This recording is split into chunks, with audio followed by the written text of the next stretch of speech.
Cell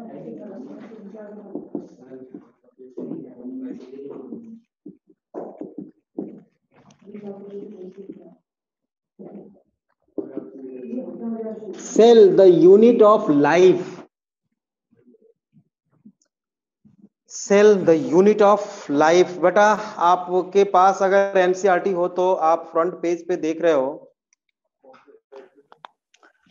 जहां cell chapter start होता है उसके पहले एक पेज दिया हुआ है, जीएन रामाचंद्रन के बारे में कुछ लिखा हुआ है, उसको आपको, हाँ बेटा न्यू चैप्टर लिखा हुआ है उसको आपको पढ़ना है। थोड़ा सा के बारे में मैं बता दूं, Ramachandran is a founder of Madras school of, हाँ, एनालिसिस ऑफ बायोपॉलीमर, ठीक है। मेनली आपको याद रखना है बेटा कि इन्होंने प्रोटीन के स्ट्रक्चर के ऊपर काफी रिसर्च किया है रामाचंद्रन ने, और इन्होंने triplet helix of collagen fibres का स्ट्रक्चर दिया था। ये बात आपको याद रखनी है, नीट में क्वेश्चन कहीं से भी आ सकता है, जो एनसीईआरटी में लिखा हुआ है ना, तो आपको याद रखना चाहिए, है ना, triple helical structure of collagen, ठीक है, triple helical structure of collagen.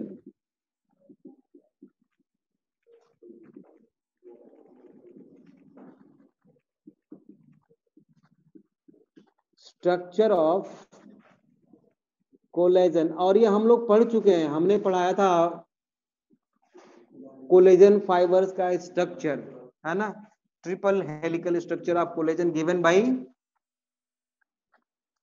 Ramachandran, GN Ramachandran, ठीक है ना।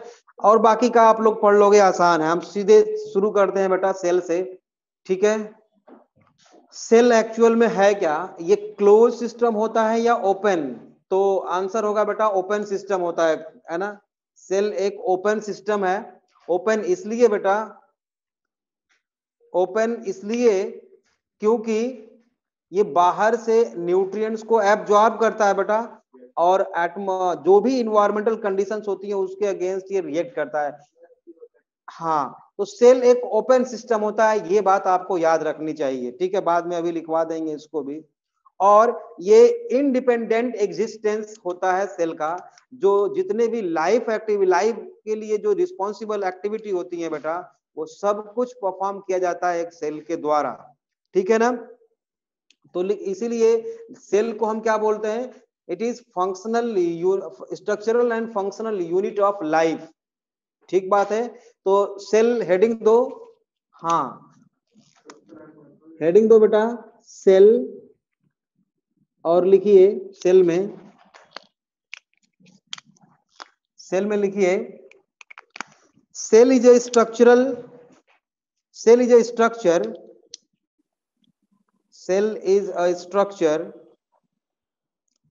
which capable of independent existence, which capable of independent existence and performing, अच्छा योगेश शर्मा 5 मिनट रुके, 5 मिनट, अरे बाप रे बेटा, यहां से शुरू करो, बाकी का पहले वाला बाद में कर लेना आप, कोई बात नहीं। लिखो, क्या लिखा, cell is a structure in which capable of independent, Nishant बेटा इतने सारे 50 बच्चों की क्लास रोक के मैं आपका रिप्लाई करूं, हालचाल बताऊं? मैं अवॉइड कर रहा था तभी से, अब वो लिख रहा है बेवकूफ, यस ठीक। Existence and performing the all essential functions and performing the all essential functions of life, hence it acts as It acts as structural and functional unit of life. Structural and functional unit of life. बेटा living world वाले chapter में हम लोगों ने काफी कुछ इसके बारे में मैंने पढ़ा है, और लाइफ की डेफिनेशन भी मैंने वहां पे बताया था, आपको लिखवाया भी था कि लाइफ किसे बोलते हैं। शाबाश बेटे, बिल्कुल सही है, हर्ष ने बताया डेफिनेशन लाइफ की, है ना, बिल्कुल सही है। तो मुझे लगता है सेल की डेफिनेशन समझ में आ गई है आपको, है ना। जितनी भी लाइफ एक्टिविटी, लाइफ के लिए रिस्पॉन्सिबल बेटा एक्टिविटीज हैं, वो सेल परफॉर्म करती है, इसीलिए इसको स्ट्रक्चरल एंड फंक्शनल यूनिट बोलते हैं। नेक्स्ट है बेटा साइटोलॉजी। साइटोलॉजी, साइटोलॉजी क्या होता है, लिखिए cytology. Study of, sir repeat कर दो प्लीज डेफिनेशन, नेटवर्क इशू था।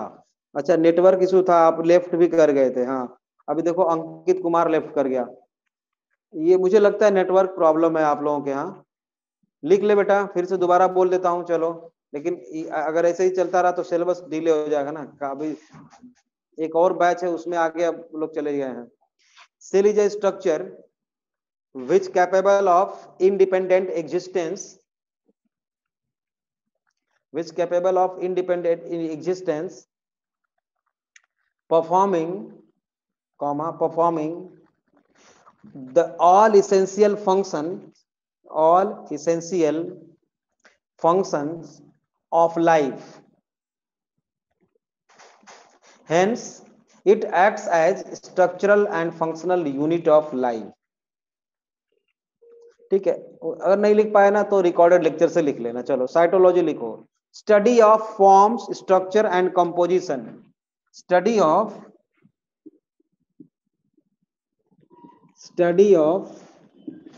Forms.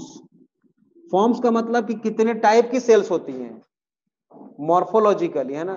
Forms, structure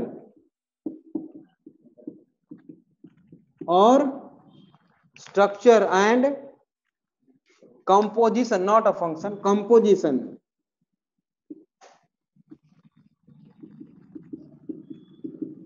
composition of cell, इसको हम बोलते हैं बेटा साइटोलॉजी, थोड़ा बहुत डिफरेंस है। नेक्स्ट है बेटा सेल बायोलॉजी। सेल बायोलॉजी क्या होती है? हाँ, it is a branch of biology, cell biology में लिखो, branch of biology that deals with the branch of biology that deals with various aspects, that deals with various aspects of structure, branch of biology that deals with various aspects of structure, comma chemistry, structure, comma chemistry, comma development, comma genetics and functioning of cell, and functioning of cell is called cell biology. एक और definition मैं आप लोगों को बताता हूं, ठीक है, सिंपल डेफिनेशन। बेटा मैं अभी कुछ लिखना नहीं है आपको, न बनाना है, आगे चल के हम इस डायग्राम को फिर से दोबारा बनाने वाले हैं, अभी केवल समझाने के लिए बता रहा हूं मैं आपको। ये एक एनिमल सेल मैंने बना दिया और ये एक मैंने प्लांट सेल बना दिया। देखो प्लांट सेल में ये सेल वॉल है और इनर मोस्ट जो मेम्ब्रेन है वो क्या है? प्लाज्मा मेम्ब्रेन, ठीक है, ये प्लाज्मा मेम्ब्रेन है। और प्लाज्मा मेम्ब्रेन क्या है बेटा? सेलेक्टेबली परमिएबल मेम्ब्रेन होती है, सेलेक्टेबली परमिएबल मेम्ब्रेन होती है ये, ठीक है। इसके अंदर न्यूक्लियस है, इंडोप्लाज्मिक रेटिकुलम है, गोल्जी बॉडी है, लाइसोसोम है, माइटोकॉन्ड्रिया है, एक्सेट्रा। बेटा इस सबको अगर हम सभी को अगर हम मिनिमाइज करें तो आपको पता है कि क्या मिलेगा, क्या मिलने वाला है, एलिमेंट्स, मॉलिक्यूल मिलेगा बेटा, और फाइनली एलिमेंट्स मिलने वाले हैं। तो एलिमेंट की बात छोड़ो, समझना है चीजों को, एलिमेंट्स की बात छोड़ो बेटा, माइक्रोमोलिक्यूल पे आओ आप। इसको सीधे सीधे डिसॉल्व कर दें अगर हम, डिसॉल्व करने का मतलब है जैसे कि सेल डिवीजन के टाइम पे थोड़ा सा आपने 9th में पढ़ा होगा, थोड़ा सा पढ़ा होगा, शायद कुछ लोगों ने पढ़ा भी नहीं होगा, कि ड्यूरिंग सेल डिवीजन बेटा ये सारे सेल ऑर्गेनेल्स डिसअपीयर हो जाते हैं।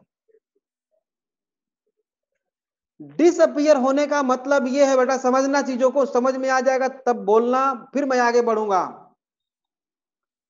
जैसे मान लो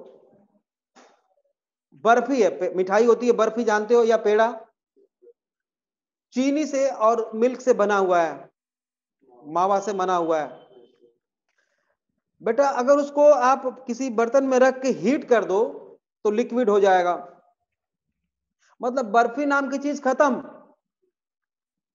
अब तो उसको बर्फी नहीं बोलोगे ना, लिक्विड हो गया तो नहीं बोलोगे। लेकिन बेटा जैसे ही ड्राई हुआ और आपने चाकू उठा के काट दिया पीसेस में, हो गई बर्फी। क्लियर है? इसी तरह से बेटा ये जितने भी आप सेल ऑर्गेनेल्स देख रहे हो,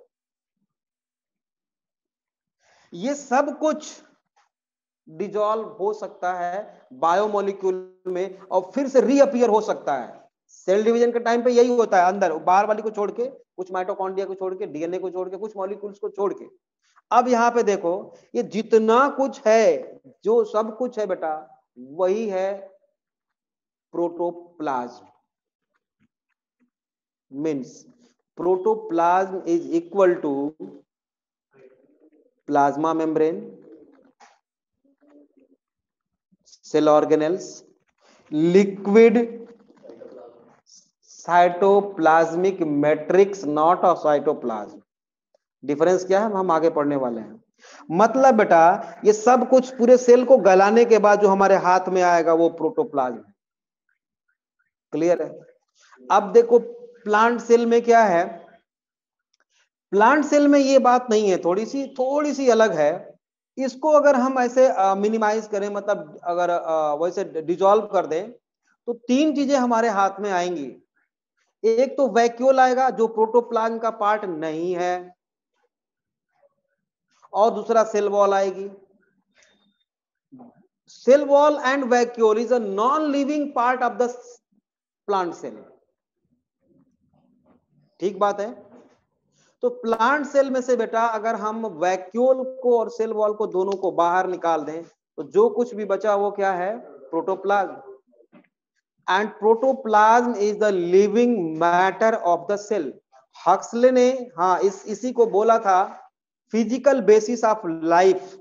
और डुजार्डिन, जो नाम याद करने के लिए 2-4 दिन बोल सकते हो आप, डुजार्डिन नाम है, डुजार्डिन, अभी मैं लिखवाऊंगा हिस्टोरिकल एस्पेक्ट्स में लिखवाऊंगा मैं आपको। डुजार्डिन ने इसको सार्कोड बोला, हक्सले ने इसको फिजिकल बेसिस ऑफ लाइफ बोला, बाद में पुरकिंजे ने इसका नाम प्रोटोप्लाज्म रख दिया। तो प्रोटोप्लाज्म क्या है बेटा, लिविंग मैटर ऑफ सेल, मतलब पूरा लिविंग मैटर ही प्रोटोप्लाज्म है। क्लियर है बात? जो सब कुछ है वो सब प्रोटोप्लाज्म है। इसका क्लासिफिकेशन हम कर लेंगे, नहीं अभी अभी रिपीट नहीं बेटा, सेल में जो कुछ भी ऐसा प्रोटोप्लाज्म है योगेश शर्मा, इसको क्लासिफाई करेंगे हम जब अभी स्टडी इसका अलग से करेंगे तब। अभी के लिए बस इतना ही।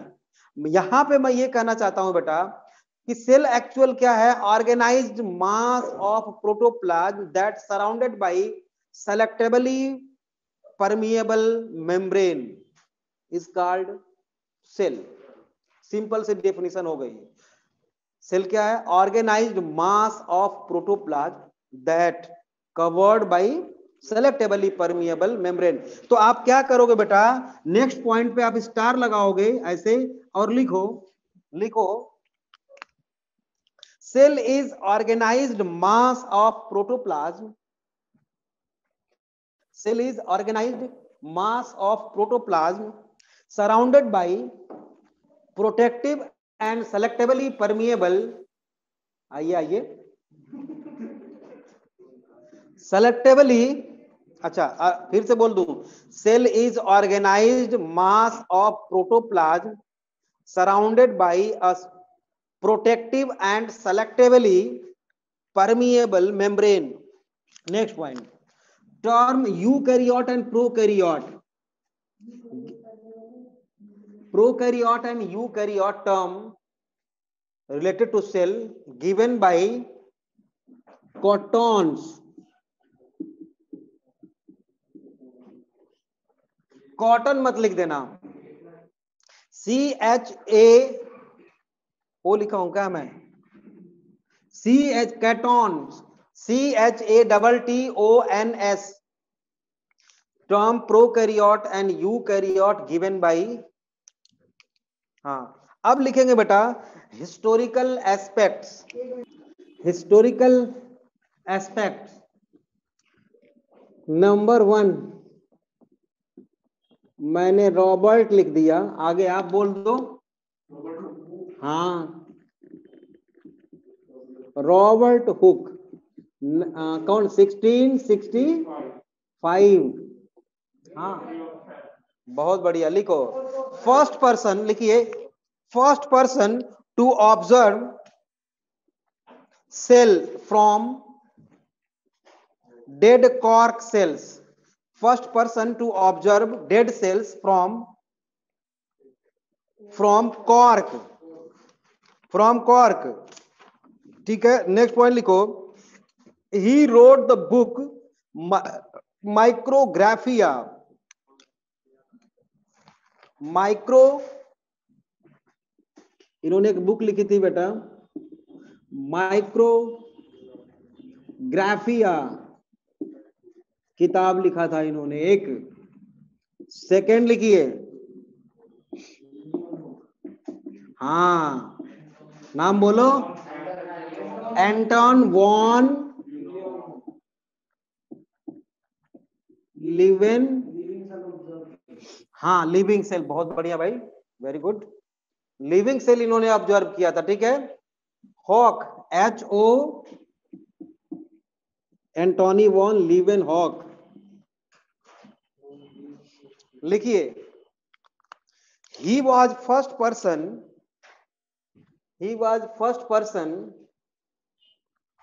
to observe living cell,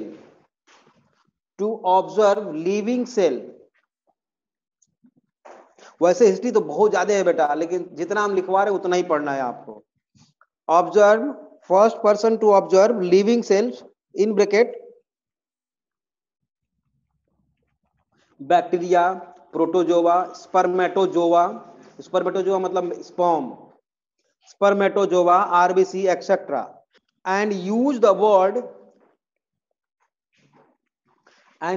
word ना animalcule for animal cell, animal cell के लिए बेटा इन्होंने एनिमलकुली वर्ड यूज किया, ठीक है। नेक्स्ट नाम मैं मेरे लिखते ही आप बता दोगे कि ये क्या किए थे, मैं नाम लिख रहा हूं आप बताना। अरे वाह रे वंदना बेटा, तूने तो नाम ही पहले लिख दिया।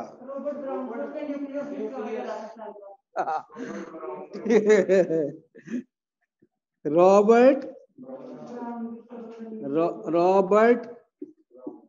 ब्राउन, रॉबर्ट ब्राउन की रॉबर्ट रेड, ब्राउन है, ठीक है। न्यूक्लियस, हाँ क्या लिया, first person to observe nucleus in 1831, first person to observe nucleus 1831, ठीक है। नेक्स्ट है बेटा, नेक्स्ट पॉइंट प्लाज्म, प्रोटोप्लाज्म देखना,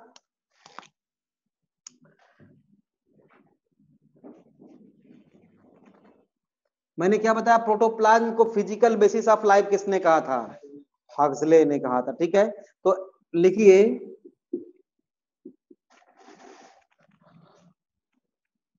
हक्सले ने कहा फिजिकल बेसिस ऑफ लाइफ कहा। डुजार्डिन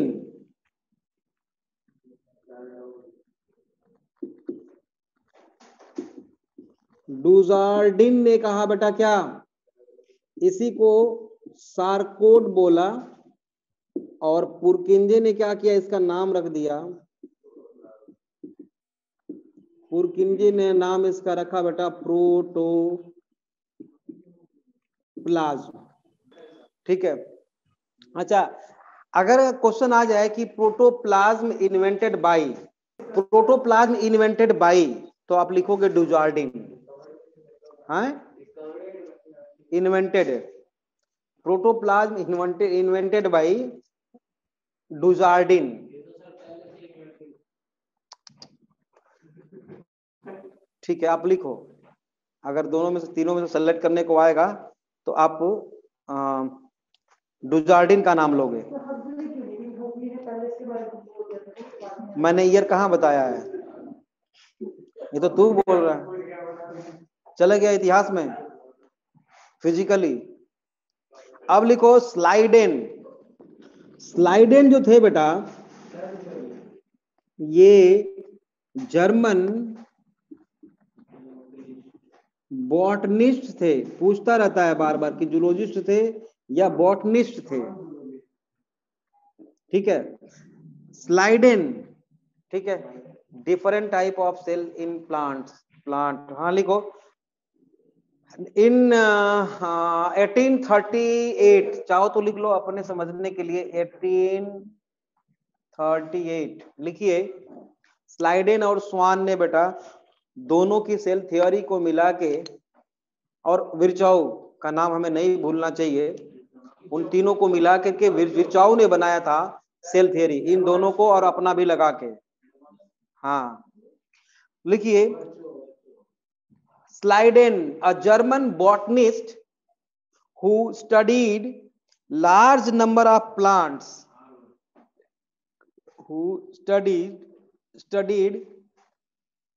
large number of plants and observed that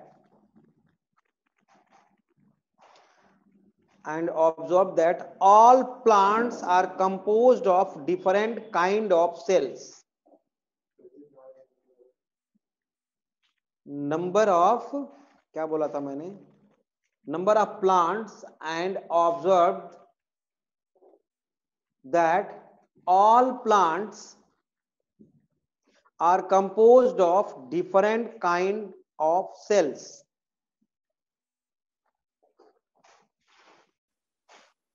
Which form the tissue of the plant,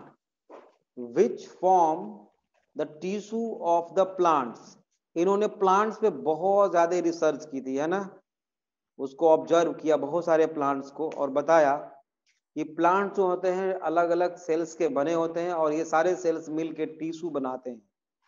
composed के बाद सर, अच्छा, composed of different kind of cells which form tissue of the cell, tissue of the plant।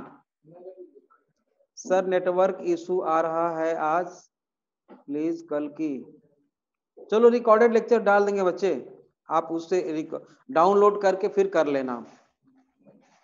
ठीक है, अब लिखिए स्वान।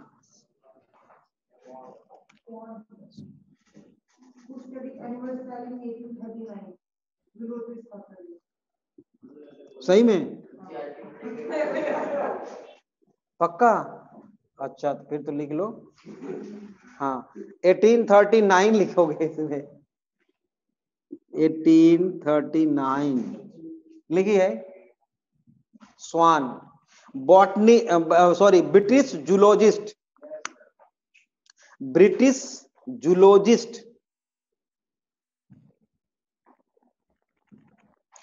British zoologist who studied, यहाँ पे एक टेबल था, कोई भाग गया लेके, टेबल यहाँ था एक, पता भाई, खुद इधर उधर किया कर दिया इसने, यही करता है, नहीं पता, चल कोई बात नहीं, लिख बेटा, क्या लिखा, study different type of animal cells, different type of animal cells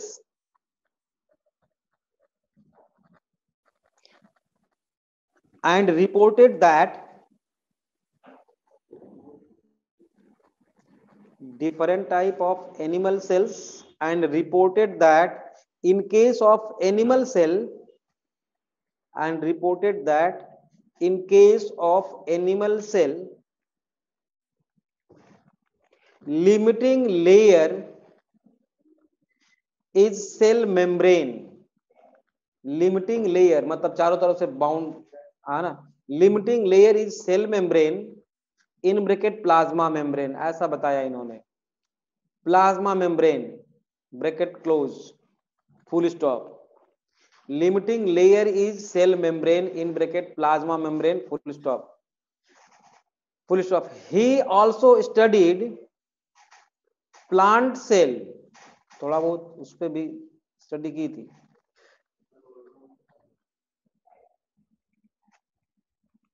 बेटा जो भी है हमने लिख दिया है नीचे 30, हाँ ठीक लिखा है मैंने, ठीक लिखा है 1838 और 1839, नीचे 1839 है,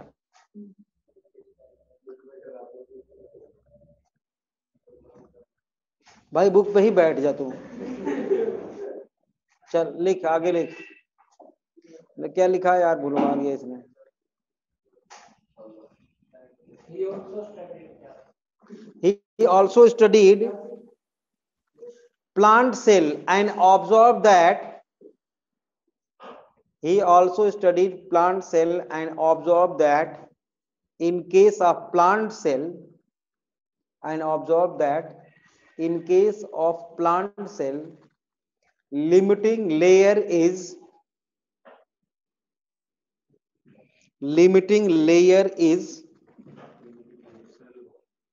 आप बताओ, हाँ बिल्कुल सही बात है,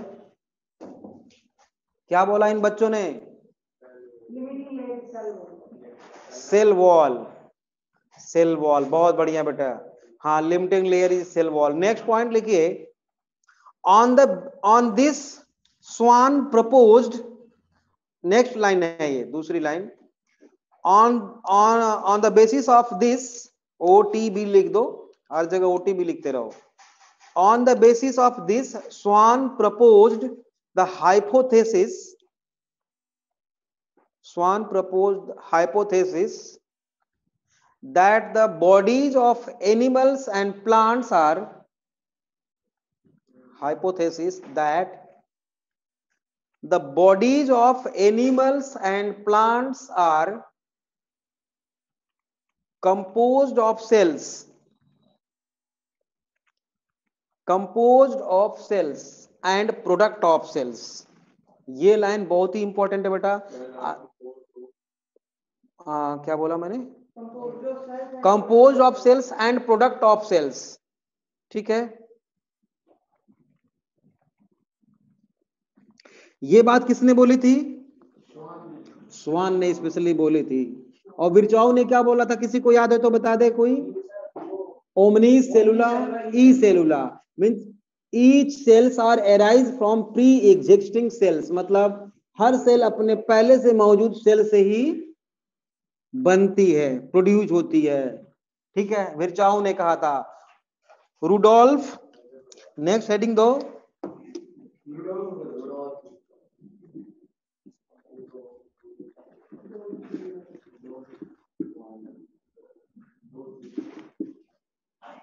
विर्चॉव इन 1855।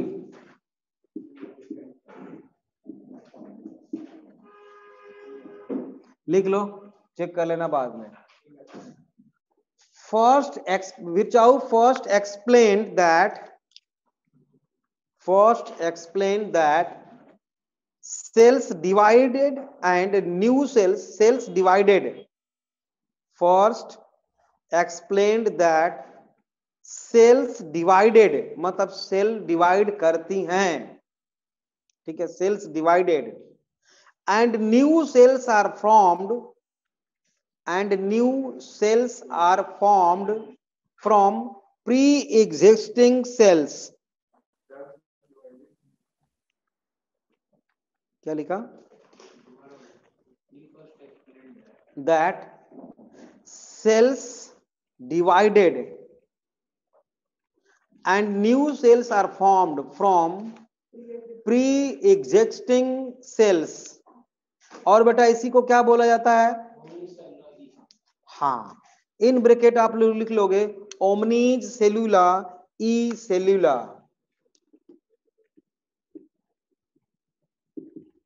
ओमनीज सेलुला ई सेलुला।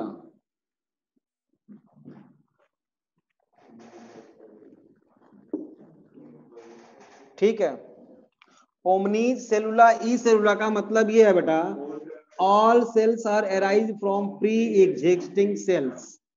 ठीक है, नेक्स्ट लिखो,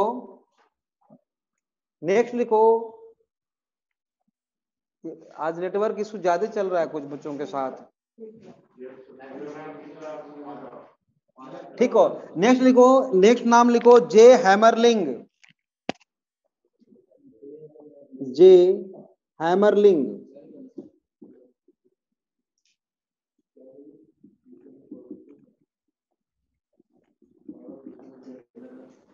जे हैमरलिंग, ठीक है, HAMMERLING, यूनिसेलुलर है क्या? वंदना, अरे वाह रे बेटा वाह, एसिटाबुलेरिया ना, बहुत अच्छा भाई, वंदना बेटा को याद है। लिखिए by using unicellular alga, by using an unicellular alga एसिटाबुलेरिया।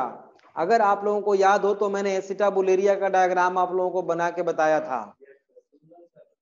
हाँ, और एक बात ये भी है, लार्जेस्ट यूनिसेलुलर में, हाँ बिल्कुल लार्जेस्ट है वो। कैसे?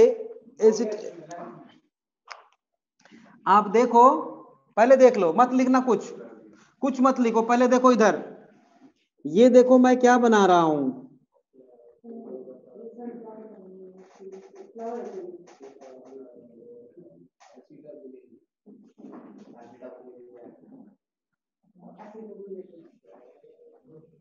कौन सा लेरिया? एसिटाबुलेरिया। क्या है ये? एसिटाबुलेरिया है बेटा।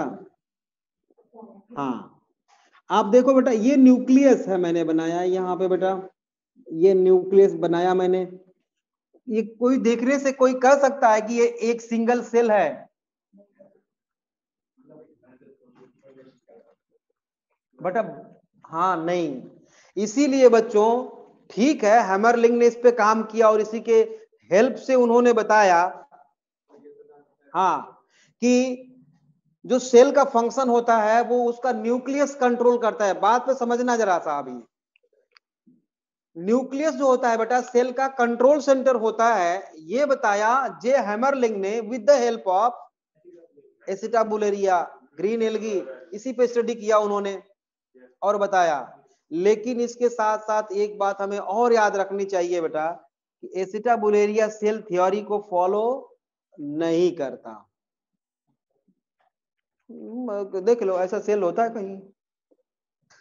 सेल थ्योरी को फॉलो नहीं करता, स्लाइम माउल्ड नहीं करता बेटा, ठीक है, सीव ट्यूब फॉलो नहीं करता क्योंकि उसमें न्यूक्लियस ही नहीं होता। समझ रहे हो?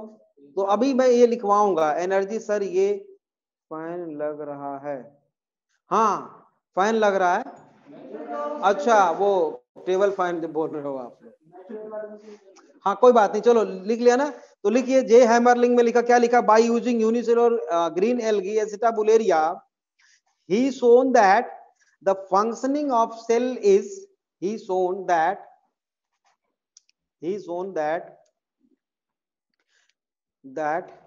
functioning of cell is controlled by nucleus.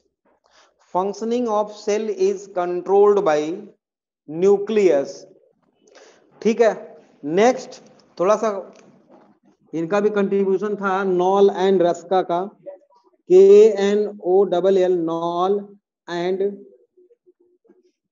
Ruska, ठीक है का रस्का, क्या बनाया था इन्होंने, इलेक्ट्रॉन माइक्रोस्कोप। तो लिखिए दे डिस्कवर्ड फर्स्ट इलेक्ट्रॉन माइक्रोस्कोप, दे डिस्कवर्ड फर्स्ट इलेक्ट्रॉन माइक्रोस्कोप।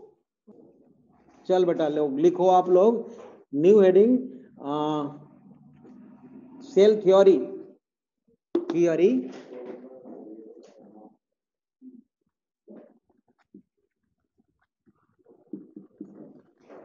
ठीक। हाँ अब क्वेश्चन आता है किसने मॉडिफाइड करके बनाया था, तो विर्चॉउ ने इसको मॉडिफाइड किया था। हाँ तो इसमें सेल थ्योरी में लिखियो Virchow modified the hypothesis of, Virchow modified the hypothesis of Schleiden and Swan. Hypothesis of Schleiden and Swan to give cell theory. Schleiden and Swan.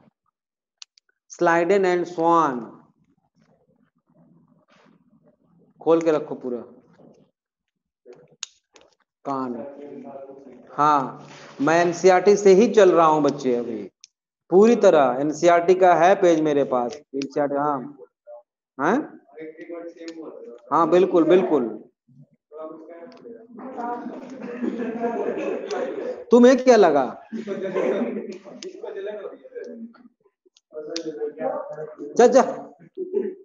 चलो शांत रहो।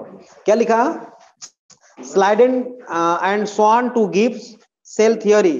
पहला लिखो जो एनसीईआरटी में एग्जैक्टली लिखा हुआ है वही नीट में पूछेगा बेटा, वैसे तो बहुत सारी है सेल थ्योरी, बट जो एनसीईआरटी में उसी को हम लोग लिखेंगे। नंबर 1 लिखो, all living organisms are composed of cells and product of cells. All living organisms are composed of cell and product of cells.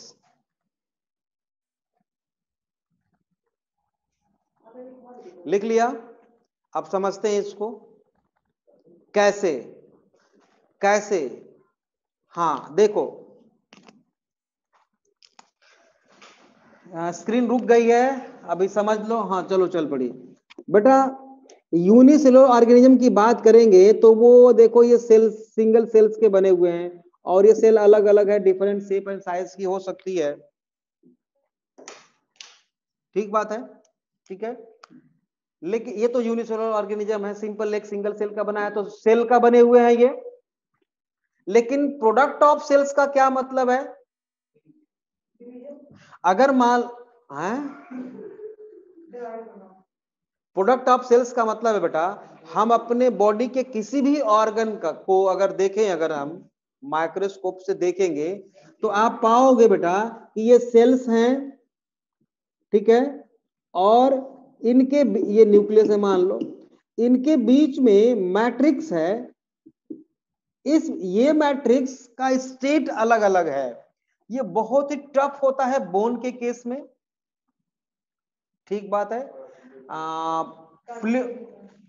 Blood के फॉर्म में देखो, ब्लड एक टिश्यू है, तो ब्लड के केस में ये लिक्विड है, ठीक है। मसल्स के केस में देखो interstitial cells, sorry interstitial fluid बोलेंगे इसको मसल्स के केस में, या टिश्यू फ्लूइड बोलते हैं। इसी फ्लूइड को बेटा हम ब्रेन के केस में बोलते हैं सेरिब्रो स्पाइनल फ्लूइड। मतलब कहीं से भी अगर हम देखेंगे बॉडी टिश्यू, लीवर का देखें, हार्ट का देखें, कहीं से भी देखें बेटा, तो एक तो सेल्स पाए जाएंगे और उनके बीच में मैट्रिक्स होगा। तो ये जो मैट्रिक्स है ये बनाया किसने है? सेल्स ने सेक्रेट करा है बेटा। मतलब this matrix is a product of cell, product of cell, यही सेल बनाती हैं। ठीक बात है ना? हाँ, तो लिविंग ऑर्गेनिज्म विर्चाउ ने बोला कि या तो सेल का बना होगा और सेल के प्रोडक्ट का बना होगा। समझ में आ गया? नेक्स्ट लाइन लिखो दूसरा, all the cells arise from pre existing cells, all the cells arise from pre-existing cells.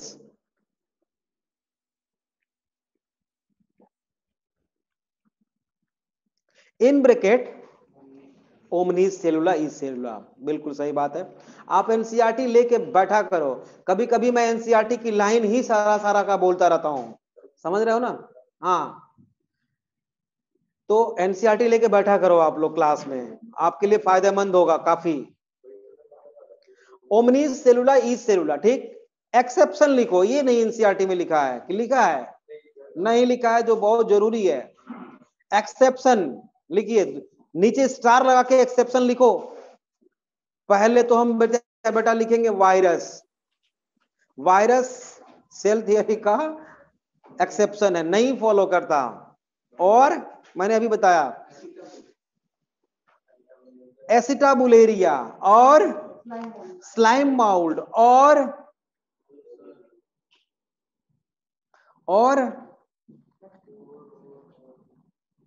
एक नाम और बताते। हाँ बिल्कुल बिल्कुल बता, सीव ट्यूब। ठीक है लक्ष्मिका, बढ़िया। आरबीसी लिख लो, हाँ बिल्कुल बिल्कुल लिखो, आरबीसी लिखो, आरबीसी लिखो बेटा, बिल्कुल याद दिला दिया आपने। मेच्योर आरबीसी लिखना, लेकिन मेच्योर आरबीसी लिखना। Sieve tube, virus, Acetabularia, slime mould, एक अभी तक नाम नहीं आया है। मैं बोलूं क्या? नहीं रुकूंगा मैं बोलूंगा, देख। हाँ, फंगी में बेटा, फंगी में फाइकोमाइसीड्स, फाइकोमाइसीड्स। क्यों भाई? क्योंकि इसमें जो माइसिलियम होता है वो एसेप्टेट होता है, सिनोसिटिक होता है, स्लाइम माउल्ड के जैसा है, इसलिए बिल्कुल aseptate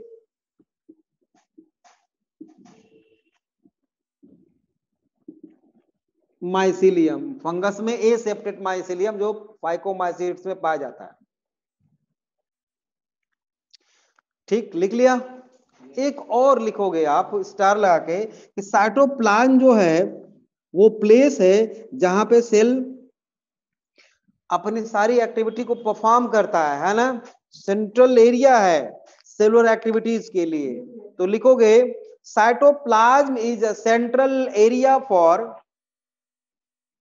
cytoplasm is central area for, exception के अलावा लिखना है। हाँ ऐसे ही पॉइंट एक है, cytoplasm is the central area for all the cellular activities, all the cellular activities to keep cell in living state, to keep cell in living state, in living state। ठीक है, कोई डाउट किसी को? नहीं। अब लिखो बेटा साइज, साइज तुम्हारा थोड़ी ना, सेल पढ़ रहे हैं। हाँ वो उसने लिखवाया, अभी देखो इसको दवाई करता हूं मैं, इसको मेडिसिन। साइज देखो बहुत ज्यादा वेरिएबल है। माइकोप्लाज्मा देखो कितना छोटा है।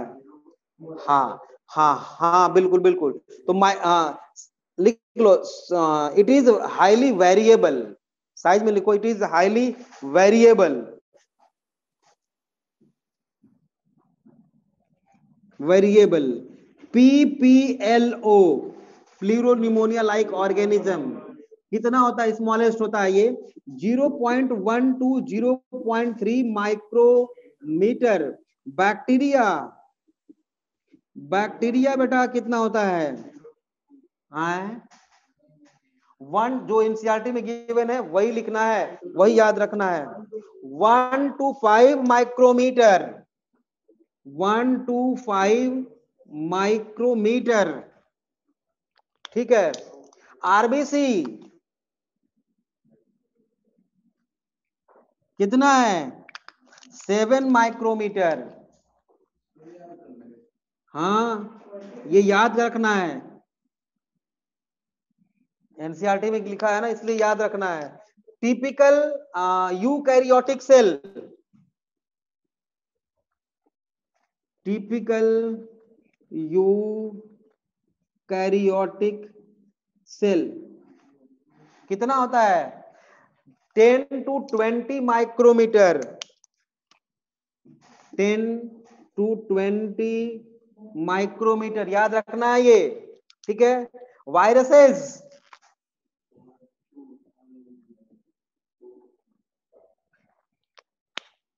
वायरसेस कितना बड़ा होते हैं बेटा? 0.022 to 0.2 है, जो मैं बोल रहा हूं वही लिख भाई, माइक्रोमीटर। 0.02 to 0.2 micrometer. वैसे आप जानते हो लार्जेस्ट सेल्स, हाँ, और प्लांट सेल, और लॉन्गेस्ट सेल नर्व सेल्स, बिल्कुल, बहुत, ये तो आप जानते हो, लिखवाने की होती है। लिखिए, लार्जेस्ट प्लांट सेल बताओ जरा हमें। बैक्टीरिया 3 to 5 गिवन है, देखना बैक्टीरिया, एनसीईआरटी में देखो बैक्टीरिया 3 to 5 गिवन है क्या?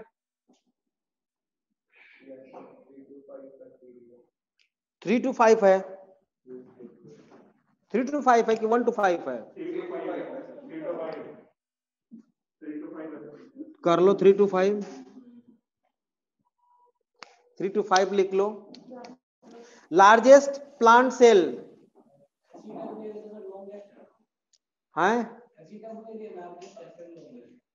वो लॉन्गेस्ट है, हाँ वो लॉन्गेस्ट है बेटा, एसिड, हाँ। लार्जेस्ट प्लांट सेल लिखो, फाइबर ऑफ, फाइबर ऑफ, अरे नहीं भाई,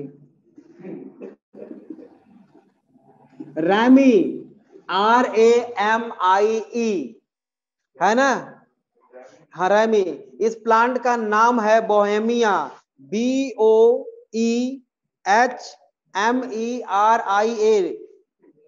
चाहो तो लिख लो, नहीं तो छोड़ दो, उसकी कोई जरूरत नहीं है, रैमी याद रखोगे चल जाएगा काम। अब लिख लो शेप, शेप भी बेटा हाईली वेरिएबल होता है। लिखिए shape, shape of cell may vary with the shape of cell। बेटा शेप वेरिएबल होता है किसके according?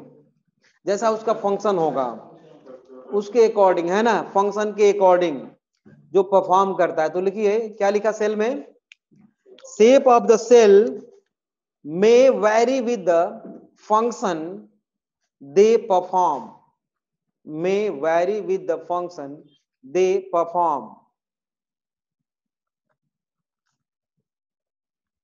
Example, disc like, polygonal, columnar, disc like, polygonal, columnar, cuboidal, thread like और irregular, cuboidal, thread like और irregular। अब NCERT में diagram आपके बनाया है जो, वो सारा कुछ बनाना है, साथ में एसिटाबुलेरिया को भी, हाँ अम्ब्रेला प्लांट भी बोलते हैं एसिटाबुलेरिया को, क्योंकि छाता जैसे ओढ़ के बैठा है ना वो।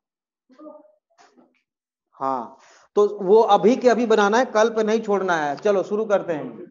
हाँ, राउंड एंड बाई कॉनकेव, ये इस तरह से आरबीसी होती है, ठीक है। अगर इसको एक साइड से देखेंगे हम तो ऐसा, ठीक है। ये है आरबीसी, कैसा है ये, एक, हाँ, राउंड एंड बाई कॉनकेव। अच्छा, कॉनकेव और कॉन्वेक्स में कंफ्यूज रहते हो क्या आप लोग हमेशा? हाँ, केव बनती है, गुफा, हाँ बनती, बस याद रहेगा, ठीक है। डब्ल्यूबीसी अमीबॉयड, ये डब्ल्यूबीसी मैंने बनाया। डब्ल्यूबीसी का स्ट्रक्चर हम लोग पढ़ चुके हैं वैसे, है ना। उसमें डब्ल्यूबीसी में 5 तरह के होते हैं, न्यूक्लियस किसमें कैसा होता है आप लोगों ने देखा है। यहाँ पे हम चाहें तो अभी ये बाई न्यूक्लिएट में बना देता हूं ऐसे। बाई न्यूक्लिएट कौन सा होता है, इओसिनोफिल्स या बेसोफिल्स या न्यूट्रोफिल्स?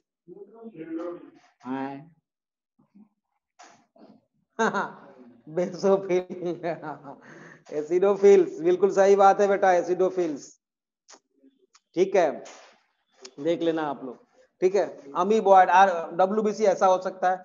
कॉलमनर, कॉलमनर मतलब कॉलम के जैसा, इसको हम लोग स्ट्रक्चरल ऑर्गेनाइजेशन इन एनिमल्स में एनिमल टिश्यू में फिर से पढ़ने वाले हैं कि सेल्स ऐसी भी हो सकती हैं और इनका न्यूक्लियस इधर बेस में होता है, बेस से थोड़ा सा ऊपर, इसको लेकिन इसको बेसल ही बोलते हैं, है ना। Columnar epithelial cells, long and narrow, long and narrow, और ये होता है इनके नीचे बेसमेंट मेम्ब्रेन, ठीक है। लॉन्ग एंड नैरो लिख लो नीचे, columnar sales, long and narrow, फटाफट करो इसको, खत्म करते हैं अभी। नर्व सेल्स लॉन्गेस्ट सेल है, होती है नर्व सेल्स, और ये भी मल्टीपोलर न्यूरॉन, मतलब कि कुछ इस तरह से होती हैं